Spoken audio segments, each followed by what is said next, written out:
Hi guys, it's Rebecca from The Healthy Gut. I wanted to do a quick video today to answer a question I get asked all the time, and that is around adhesions. So if you've never even heard of adhesions, check out the interviews I've done around adhesions. I did a great interview with the founders of Clear Passage Physical Therapy, Larry and Belinda Wern. So I'll pop the link in the video right now. And I also did an interview with Alyssa Tate around visceral mobilization or manipulation, depending on what you call it. It's called two different things, even though it's the same thing. And she's also a woman that treats me. So check that out as well. So one of the things that is really important when we're dealing with SIBO is understanding why we have SIBO. Why has our small intestine failed to stop working?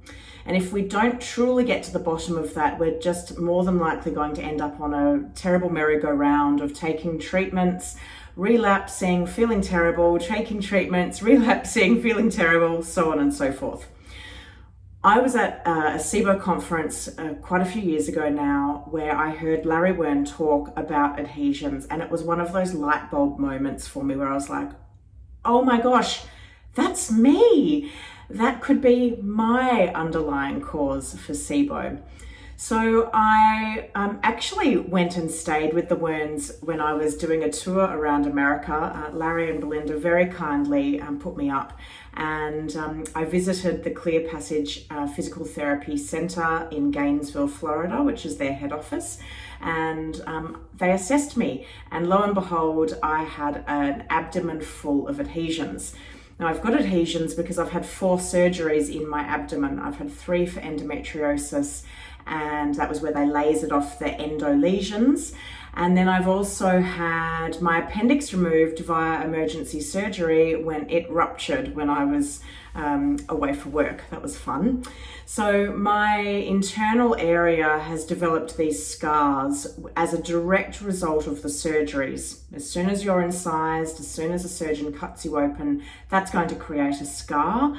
And then if you don't take precautions to prevent that scar tissue really bedding down and growing, like I didn't because no one told me about adhesions, then they've got a much greater chance of growing, and they're like these insidious little cobwebs where they just kind of grow and wrap.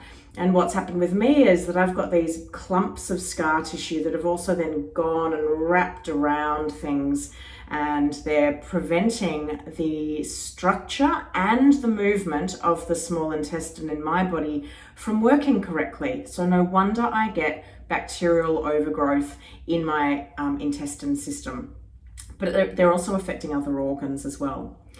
So how do you get assessed for adhesions? Well, you do need to go and see a physical therapy practitioner who knows what they're doing. So someone at Clear Passage, or someone that's studied with Clear Passage, or someone who has studied at the Baral Institute. And all these links are in the notes to the video, so do check them out if you're interested.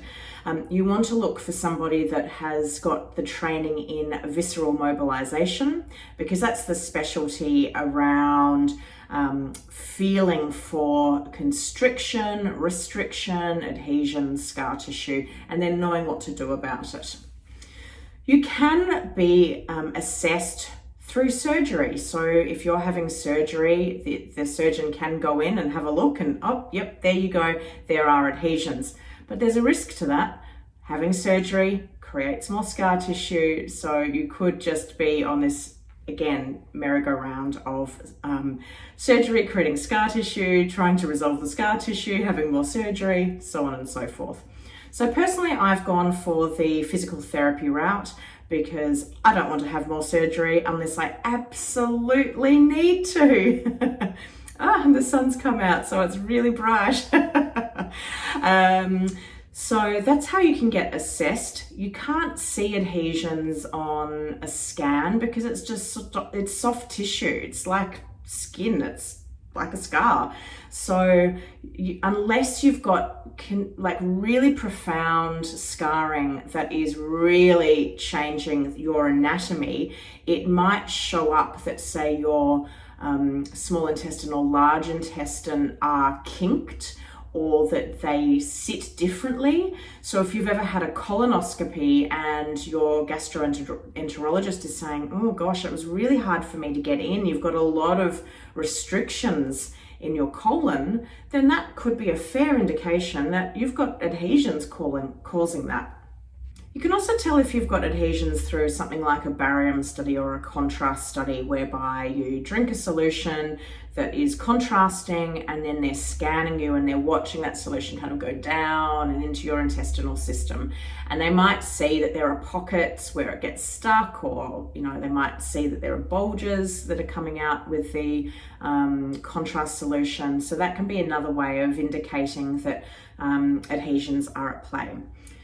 So what do you do about them if you suspect you've got them? Well, first and foremost, go and get checked. And if you do have them, that could well be the reason why your small intestine is not working correctly. And therefore, treating the adhesions then becomes important, because if you want to prevent the adhesions from continuing to allow this bacterial overgrowth and forever on the SIBO merry-go-round or the IMO merry-go-round, then you want to do something about it. So the Baral Institute is a great place to find a practitioner. If you're in Australia, do go see Alyssa Tate in Brisbane. She's great. I've just started seeing a new practitioner in Melbourne, so if you're interested in his details, please contact me. And if you're in America, then there's Clear Passage Physical Therapy. They're the world leaders in this stuff. So what does life look like for me? So I've known about my own adhesions now for a couple of years, and I have been working on having them treated. And so the physical therapy is helping to kind of release and soften the areas that have been really stuck and adhered and not moving. Something that's really interesting. So I've just started seeing a new practitioner in Melbourne, given that we can't travel anywhere with this whole COVID-19 pandemic and the restrictions to travel that we're all experiencing at the moment. And what I found really interesting with this practitioner was not only could he feel the scar tissue that is really impacting my body, but he said, your whole body is kind of frozen. He said, don't think about just your abdominal area. Think about your whole body. Your whole body works together. It doesn't work in isolation. So, even the fascia on my scalp was really tight and stiff, and he's had to do a lot of cranial work to release that. The blood flow into my abdominal area was really stagnant, and he said it was like there was a valve that was partially open, so I had a lot of pooling of blood. Again, stagnation, just stuck. And when he kind of did some work on that, I had this almost out-of-body experience. I was like, whoa, oh my gosh, is that what I'm supposed to feel like with the full blood supply going to me?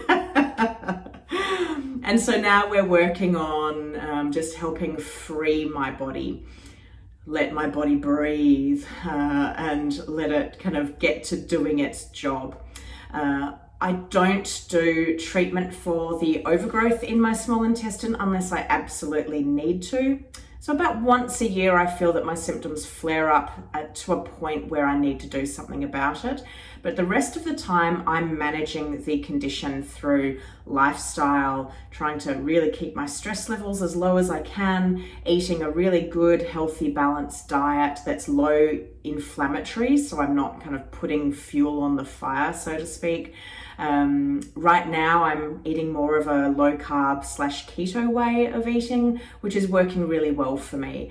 And I'll do a whole nother topic on that. If you're interested, let me know, because I've been shedding some of or releasing some of the weight that I've been carrying as a direct result of my SIBO. And then moving my body is also really important. So if I'm stagnant, my gut is stagnant. So guys, if you're feeling like adhesions are part of your picture as well, look at what gentle exercise you can do to help your body move. Our bodies really enjoy moving. So I love yoga or stretching, walking, those types of activities that don't put too much stress or pressure on the body, but they're actually really great at getting the blood flowing, the heart pumping, your lungs working, getting fresh oxygen to all parts of the body, and simply moving the body. One day I hope I will be free of adhesions. That's the goal. Maybe I won't be, I don't know. I do have endometriosis, so every cycle I have new lesions laid down through the endometriosis process. And so until I stop having my cycle, which who knows when that will be, I'll keep having adhesions. So for me, this is going to be like a longer term management of a condition that I have. But because I now know about it, I don't worry about my SIBO like I used to. I don't worry about relapses like I used to, because I expect them and I just try and prolong them for as long as possible. And the good thing is I now know what to do about it, and I can jump on my SIBO or my IMO, if that's what I've got, as quickly as it appears. If you've got any questions, guys, do pop them in the comments below. I love answering your questions on my YouTube channel, and I hope this helps you to understand a little bit more about my own experience with adhesions, and maybe it might be part of your SIBO picture too. I'm Rebecca Coombs from The Healthy Gut, and I will see you next time. Bye, everyone.